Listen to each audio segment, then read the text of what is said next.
Salam Kopastus.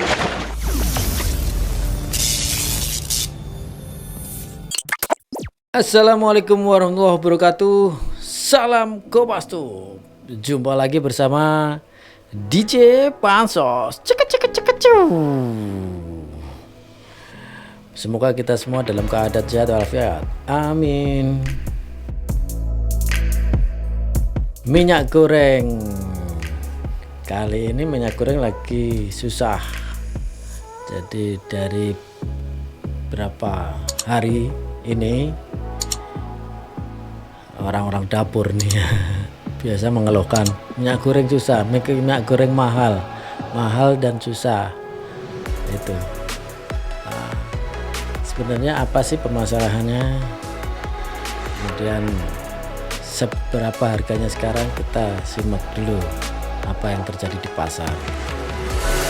Pak Ujang, ini gimana harga minyak kemasan? Barangnya ada gak Pak, minyak kemasan? Barangnya ada, cuma udah harga baru ya. Berapa Pak? 48 yang per 2 liter. 48.000. Itu banyak gak Pak stoknya?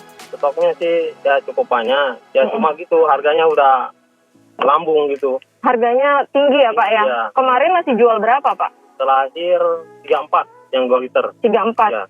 Sejak kapan nih Pak kenaikannya? Kemarin sore.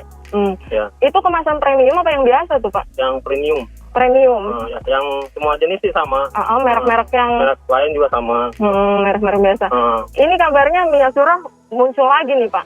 Kalau sekarang nih Pak kenaikan gini, curah malah yang ini yang diserbu orang. Laku ya Pak Laku, ya? ya. Harganya berapa Pak? Eceran 19 per kilo. Per kilo. Ya. Naik berarti sama? Naik, ya. Dari sebelumnya berapa tuh Pak? 16. 16 ya, pada beralih. Pak, kenapa sih Pak katanya alasan dari agen atau apa tidak memasok kemasan itu Pak? Katanya beberapa tempat juga tidak dipasok, itu langka barangnya katanya Pak. Jadi Kenapa karena tuh, Pak? ini terbatas katanya. Terbatas? Kadang kita juga beli ke agen dibatas. Dibatas? Ya pembeliannya itu. Itu merek-mereknya? Merek-mereknya yang merek-merek baru. Merek-merek baru ya Pak ya? Kebanyakan ya Pak? Harapan dari pedagang sendiri apa nih Pak? Oh, harapan sih mudah-mudahan stok kembali lagi normal, terus harga juga biasalah gitu. Jadi biar terjangkau gitu. Terjangkau. Ini terpengaruh Pak daya beli masyarakatnya Pak? Terpengaruh banget ya. Terpengaruh banget ya Pak? Kadang kita juga hargain nama pembeli nggak enak gitu. Kadang sehari segini, besok lain lagi gitu. Ini banyak yang protes nggak Pak nih harga tinggi seperti ini Pak?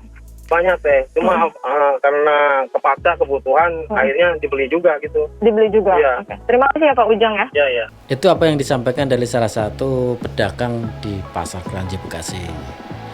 Nah, kemudian dari pihak asosiasi pengusaha minyak sawit ya, memberikan juga pernyataannya. Kita simak. Terima kasih.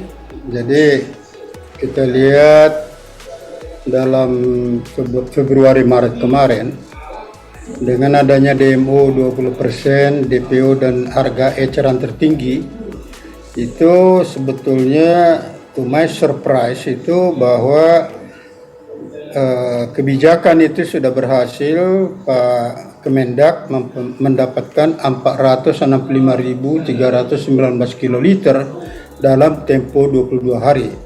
Padahal normalnya kebutuhan kita itu cuma 319.000 kiloliter. Berarti ada over. Nah, yang terjadi persoalannya itu adalah kenapa di lapangan hilang itu. Setelah kita telusuri, intinya persis kejadiannya seperti tahun 2000 yang lalu. Disparitas harga yang tinggi antara harga jual dengan market itu menyebabkan banyak spekulan. Jadi apapun yang dikeluarkan langsung diborong dan diperjualbelikan di pasar gelap. Jadi black market yang terjadi. Itu sebetulnya yang terjadi. Jadi dari Direktur Eksekutif Pengusaha Minyak Nabati Indonesia tadi menyampaikan bahwa begitu nilai perbedaan angka itu tinggi, mereka para spekulan ini memborong semuanya. Ini mendapat tanggapan dari asosiasi pedagang ya. Kenapa hal ini bisa terjadi? Kita simak videonya. Ya, saya kira ya puas dan tidak, saya kira juga kan baru saja diberlakukan ya Mbak ya. Jadi kalau kami dari pedagang pasar intinya apapun yang menjadi program kerakyatan dari pemerintah dalam hal ini adalah istilahnya memberikan minyak goreng yang harganya diatur yang untuk membantu masyarakat, kita positif. Dari awal memang untuk kami dari asosiasi, kami kritisi adalah cara pendistribusiannya ya. Tapi sudahlah, yang lalu kan sudah, kita sekarang kepada era baru gitu.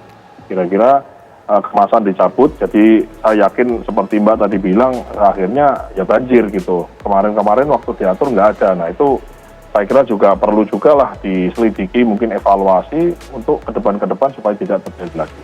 Nah, mengenai puas atau tidaknya kami dari Asosiasi Pedagang Pasar, kami tuntutannya jelas satu.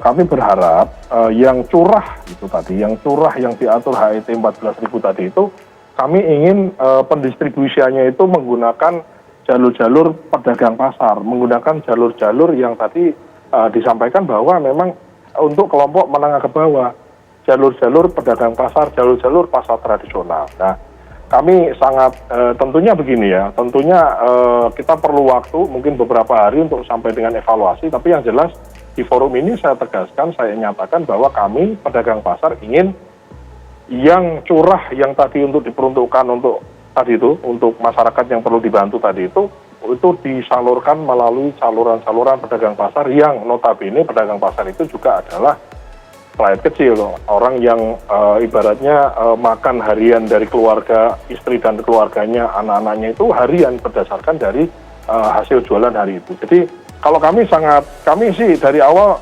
selalu kami menjadi asosiasi tidak cengeng Mbak, jadi kami tidak asal misalnya nuntut-nuntut, tapi kami juga berusaha untuk bagaimana nih kita membantu pemerintah misalnya.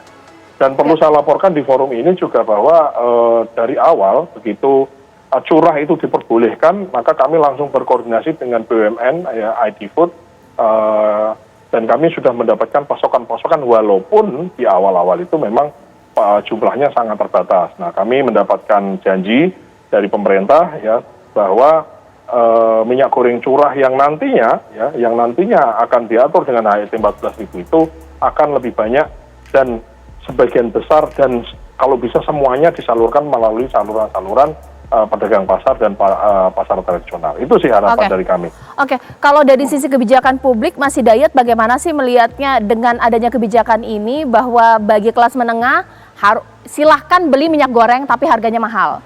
Bagi yang nggak mampu, ya mau nggak mau pakai minyak goreng curah. Atau jangan-jangan karena zaman sekarang sudah susah, yang nggak mampu mau nggak mau harus pakai minyak goreng curah. Ini bagaimana? Ya, jadi ini satu pendekatan yang agak aneh ya. Membagi masyarakat menjadi dua kelas ya, kelas kaya dan kelas bawah begitu.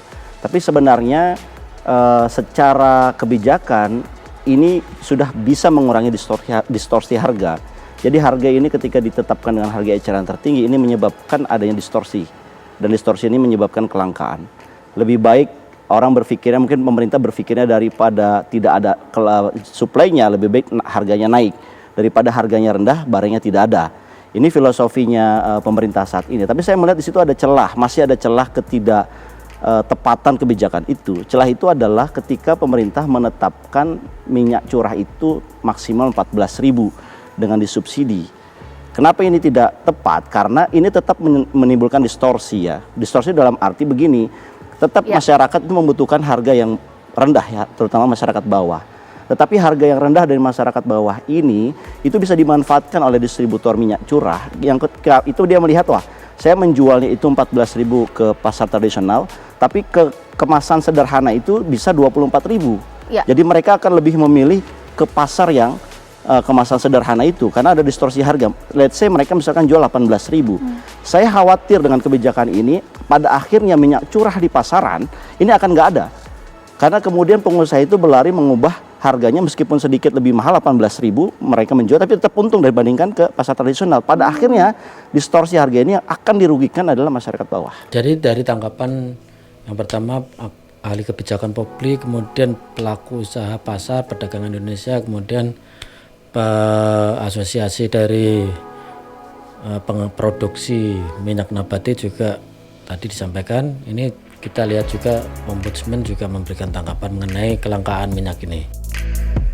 Ada dugaan terhadap munculnya spekulan yang memanfaatkan kondisi disparitas harga yang sangat besar antara HET dengan harga di pasar tradisional yang sulit diintervensi.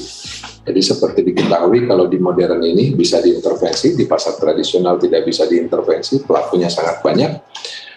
Dan aktivitas spekulan ini juga yang memunculkan dugaannya terjadinya penyelundupan minyak goreng. Jadi kalaupun misalnya disampaikan oleh Menteri Perdagangan bahwa dengan adanya DMO sebanyak 415.000 ton, dan itu melebihi dalam waktu 3 minggu dan itu melebihi dari kebutuhannya, lantas masih langka, maka dugaan adanya penyelundupan ini merupakan hal-hal yang sangat wajar saja. Tingginya disparitas antara harga DPO, HET, dan harga pasar, disparitas harga itu berkisar antara 8.000 sampai 9.000 rupiah. Menteri Perdagangan Republik Indonesia Muhammad Lutfi pun mengindikasi adanya permainan dari mafia. Beliau memberikan pernyataan sebagai berikut. Meskipun barangnya ada, harganya belum sesuai Pak Kapolri. Dan sekarang ini kita juga masih melihat kemungkinan karena tingginya harga dunia menyebabkan orang-orang yang sebelumnya tidak berpikir untuk berbuat curang, bisa-bisa berbuat curang Pak Kapolri. Nah ini yang sedang kita cek dan kita mau memperingatkan terutama bagi mafia-mafia minyak goreng yang berusaha untuk mendapatkan keuntungan sesaat, kita akan datang dan kita akan tertibkan dan kita akan sikat bersama. Jadi Menteri Perdagangan mengajak atau menggandeng Kapolri untuk memberantas indikasi adanya mafia tersebut. Kemudian tanggapan dari Pak Kapolri sebagai berikut. Dengan produksi yang meningkat 2 kali lipat, artinya dari sisi distribusi tidak ada masalah gitu. Jadi ini kita akan cek untuk yang lain, kenapa harga bisa meningkat dan kemudian di pasar jumlahnya menurun atau orang-orang menyebutnya langka. Salah satu kebutuhan pokok dalam hal ini sembako ya, salah satu sembako yaitu minyak. Minyak memang salah satu kebutuhan utama atau pokok untuk kita. Saat ini kita semua sudah beberapa minggu ini, mungkin hampir 1 bulanan juga mengalami kelangkaan dan minyak mahal. Sudah ditentukan HET 14.000, namun tetap juga langka di pasaran. Apa penyebabnya? Mungkin dari pihak produsen minyak ini merasa bahwa daripada dijual murah mendingan dibuang keluar atau ditimbun terlebih dahulu dan sebagainya, sehingga terjadi kelangkaan. Menindaklanjuti hal tersebut, pihak Kemendagri dan pihak kepolisian pun melakukan inspeksi ke beberapa perusahaan produsen minyak CPO atau minyak sawit atau minyak goreng ini. Nah, diharapkan dengan adanya tindakan tegas dari kementerian atau apa berat ini, semoga minyak goreng yang kemarin sampai sekarang terjadi kelangkaan dan bahkan sangat mahal kalaupun ada ya, itu segera cepat teratasi, karena mungkin sebentar lagi juga mendekati bulan Ramadan, pastinya kebutuhan tentang minyak ini sangat-sangat dibutuhkan oleh masyarakat. Semoga pihak-pihak yang terkait bisa segera untuk menstabilkan, melakukan langkah-langkah sehingga minyak ini ada atau tidak langka lagi di pasaran dengan harga yang tentunya tidak terlalu tinggi atau masih terjangkau oleh masyarakat. Itu harapan saya, semoga segera bisa teratasi masalah minyak goreng ini. Jangan sampai digoreng-goreng terus ya. Itu, silakan Sobat Kopassus beri komentar. Kita tunggu, kita jawab. Terima kasih sudah pandangin video kita. Jangan lupa pandangin video-video kita yang lain. Sampai jumpa. Salam Kopassus. Wassalamualaikum warahmatullahi wabarakatuh.